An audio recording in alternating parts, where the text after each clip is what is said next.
Uzun ömürlü, dadlı və rahat.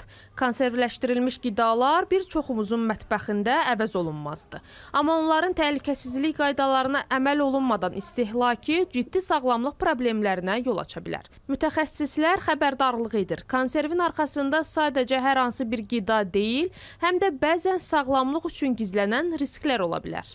İstehlakçı konservləşdirilmiş qida məhsulunu alarkən, xüsusilə də ət və balıq konservalarını alarkən, qapağı şişmiş konservləşdirilmiş qida məhsullarının alınması tövsiyə olunmur.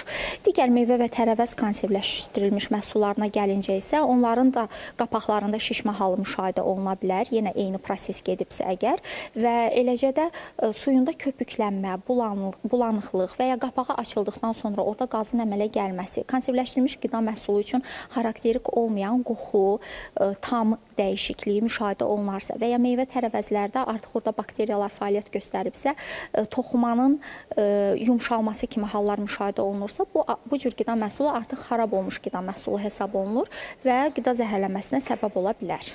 Bəzən tarixə baxmadan ya da bankanın formasına fikir vermədən aldığımız və ya evdə hazırladığımız konservlər orqanizmimiz üçün təhlükəli ola bilər. Zəhərlənmə halları xüsusilə botulizm kimi ciddi xəstəliklərlə nəticələnə bilər.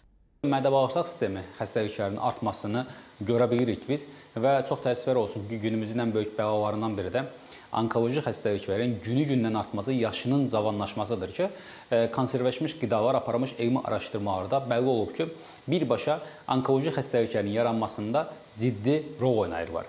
Yəni, bəzi konservləşmiş qidalar var ki, bunlar tərkibində kimyəvi maddələr təsirindən bədənimizdə olan pro-onkogen dediyimiz, yəni onkologiya öncəsi hüceyrəli genlər var ki, onları aktivləşdirərək onkoloji hüceyrələrə çevirirlər ki, ona görə də bugün əslində konservləşdirilmiş qidaların alarkən, istifadə edərkən bir çox meyara diqqət edilməlidir.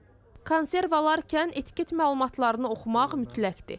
Zəhərlənmə halının yaşanmaması üçün qabda hər hansı bir qüsurun olub-olmamasına diqqət göstərilməlidir. Konserv evdə hazırlanırsa, sterilizasiya qaydalarına əməl edilməlidir. Saxlanma şəraiti və saxlanma müddətinə də ciddi yanaşılmalıdır.